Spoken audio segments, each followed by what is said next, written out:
Welcome to this week's edition of Taiwan Outlook. I'm your host, Chi-Chen Lo. In this globalized world, Taiwan's economic competitiveness has been a very important concern for many people in Taiwan. Especially with the rise of China, there's a growing concern that Taiwan might be marginalized in this process of the rise in China. So how do we see Taiwan's international competitiveness? And this is the topic we're going to talk about today. And joining us today is Professor of Economics at National Taiwan University, Dr. Tianji Chen. Dr. Tian, welcome to our program. Thank you. Dr. Tian, there's a growing concern that Taiwan is losing its international competitiveness. Do you think that's the case? Well, probably not. I think what happens is only a change of the international production structure, primarily as a result of the rise of China, China's participation in the world production system. Yeah. So therefore, we have to adjust, the pattern of production that we are used to. And as a result of that, you have seen that a lot of manufacturing activities have been relocated to China. Yeah. So look at the service. Look at the service of the change things that you see. The China apparently have been growing very fast in recent years, and in contracts that you see a kind of loss of the momentum in the Taiwan economy. But I think fundamentally, the competitiveness of the Taiwan's industry is still sound. Yeah.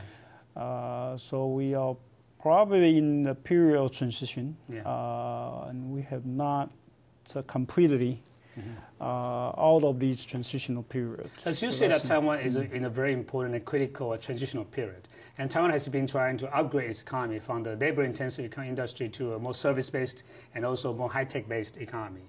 Do you think we have been very successful in doing this kind of transformation? 50-50. I think we've been very successful in terms of keeping the major industry in which we have the comparative advantage in the world, namely the IT industry. That's right. Although that most production now is conducted in China, but I think Taiwan still control. I think we still control the manufacturing process, including the technology, which is needed in this production. So in that sense that, and we also have upgraded to a certain level. In a sense now we are controlling a very important segment of the IT production, the worldwide production chain, and we've been able to keep our position and upgrade a little bit. But on the other hand, I think in the traditional industry area, when we lost our production to China, we have not been able to convert, that sort of the capability into something else. That's right. So what's been lacking, or I think, is in the service industry, in that area that we have been moving pretty slowly. Yeah. Although that service is already accounting for about 73%, I think, of the Taiwan's GDP. But the quality, the competitiveness of our service is still pretty low. But some people say that because Taiwan's market is very small, so it's not a good approach to focus on the surface industry. Do you think that that's a good sound argument? Yes and no, because we are, Taiwan's economy from maybe 400 years ago, I think, was globalized from the very beginning. So we've been able to play a very important role in the globalized economy. Taiwan is so small, but we've been able to use the global market, to sort of, support our industrial development. And I think service is no exception.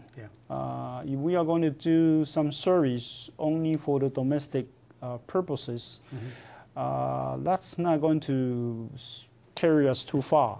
So what we really need to do is to produce some kind of services been able to serve the global market, and and produce a good value out of that. You know, that's the direction I think we should go, and we have not been very good at this. Take the banking sector as an example. Do you think our banking sectors or financial services are, globally competitive? Probably not. I think the answer on this is pretty clear. We are underperforming. And there's some theory of saying that within the service industry, there's international financing. It's probably the most valuable one. That's right. So if you want to get a good value out of this service industry, you ought to get into this international financing business. Yeah. But you know that our financial sector, particularly the banking sector itself, has been so designed primarily to support our manufacturing industry, right? And so although the manufacturing industry is very globalized, they compete on the world market, but the financial side of this operation, primarily banking, always stay in behind. They stay at home, they support our manufacturing industry and allow them to compete on the world market. That's the kind of structure we have. That's right. But now their role, I think, has to change because manufacturing industry are now operating global.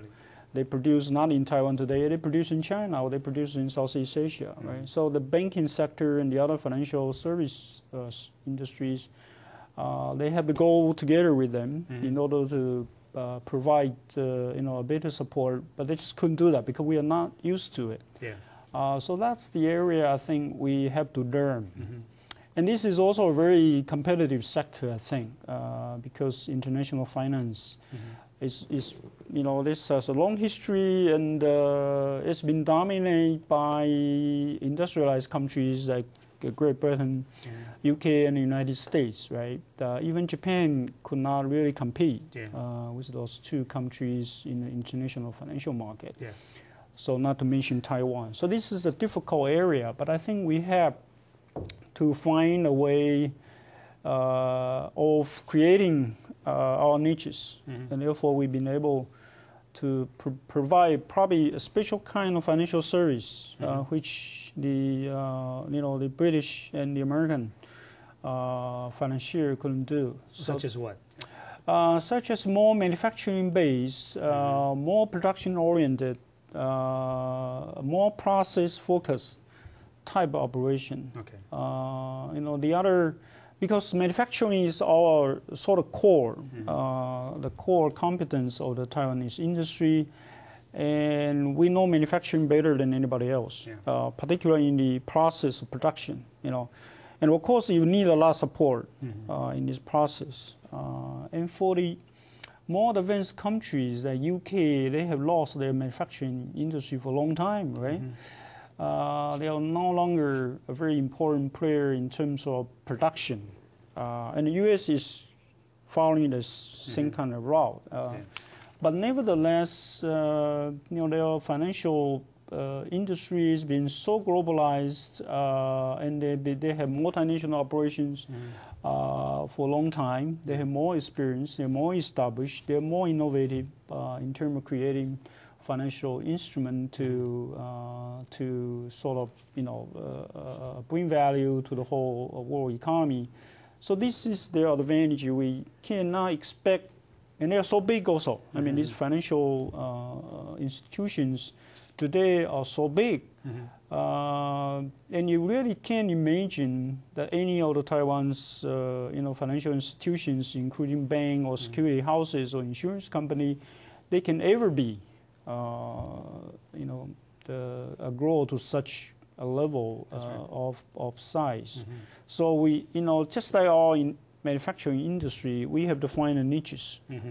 So I guess in the financial service, there's no exception. So you have to find a niche which we can provide a unique services, and you have to be able to beat the British and Americans in order to survive. So that's also the mentality I think we have to have today, And for our service sector, because they are so used to operating in the domestic market without much competition from outside, so they tend to play the same kind of rule. But of course, that this is not the time. Yeah, but apparently the manufacturing element will be continuing to be a very important part of Taiwan's economy. And as we know, the IT sector used to be one of the most competitive part of Taiwan's economy. Right. But as we know that South Korea now is now picking up and trying to, to be one of the competitors for Taiwan in that particular area. Do you think that Taiwan still have the edge over South Korea in these high-tech, IT sectors? I think since the early 1990s, or more precisely, maybe after the 1997, 98 financial crisis, the IT industry in Korea has gone to a very different course compared to Taiwan. The Korean IT industry now is more specialized in particular area, and the company size is much bigger than ours. They are more globalized. They are pursuing their own brand product. So these are all very different. And our IT industry in particular, the Taiwan's IT industry is still more diversified. We do almost everything in the IT industry. And we still excel, focus our competitive edge at the processing area. So we do things, we make things. Although we do a lot of R&D to support our manufacturing processing, but still I think the role is now completely different. So you look at Korea's IT industry today, you see the semiconductor industry is quite strong. You see the panel industry is quite strong, and you see the consumer electronic industry. But they are almost totally out of the computer manufacturing. They are pretty good in the cell phone set. But other than that, they really don't have that much to show. So the Korean now, they are pursuing a kind of, if you like, industrial upgrading route, which is more similar to Japanese model. That is, you try to make your company a global company. You create national champions, and you try to excel in a limited scope for the product and make your company large and be a global player, creating your brand value. That's the Korean is doing. So I guess the courses that these two countries going to trace in the future will probably be very different. So I don't think we had to worry that much about competition. Is always good. They still compete with us in many areas. But I guess the philosophy of sort of getting up to really advanced level of industrial development, they are having very different philosophy, I think. Since the 70s or 80s, Taiwan has been building all kinds of science parks in Taipei, in Hsinchu, and other places as well. Are there any differences between today's science park and the previous ones? Yeah, certainly there will be differences, and the differences are already apparent. Because in the, for example, Hsinchu Science Park in the 1990s was primarily manufacturing-based science park. So to be critical, it's not really a science park. It's really a science-based manufacturing industrial park, if you like. So it's still the manufacturing activity. You're talking about large-scale manufacturing. We still use relatively cheap labor compared to Silicon Valley, for example.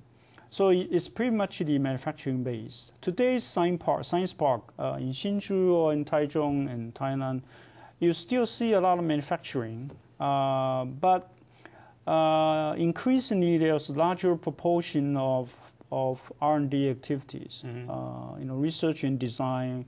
The knowledge content, if you like, the knowledge content of the science park, I guess, has increased so much. The most profitable company in the science park is no longer the manufacturing company, right? It's the IC design houses, right?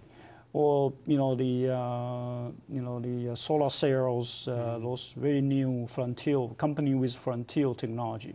So now we are moving closer to the real science park that Li Guoding has, I guess, that he has envisioned in 1981. what turned out to be a successful story for Taiwan was not really what imagined by KTD, I believe, because it really was the manufacturing which makes this Hsinchu Science Park an important player in the global IT industry. But now, increasingly, you see that these parks are more and more concentrated in the R&D activity or the manufacturing thing which really require a lot of knowledge, some kind of tacit. For example, TSMC, why TSMC continue to dominate the foundry service industry because they have a lot of technology, right? They have a lot of patents and technology to go with it. And so it's true for the emerging LCD panel industry. So you still see manufacturing. That's right. Apparently, there are no computer assembly anymore in the science park. That's right. Not even some other IT product. iPhone, iPod. Now they are all made in China. Yeah. When we talk about the Taiwan's economic prospects, people will definitely talk about cross-Taiwan straight economic exchanges. Right. So when we come back, we will talk about the opportunities as well as the challenges for Taiwan's economic exchanges with China. Okay. So stay with us. We'll be right back in a few moments.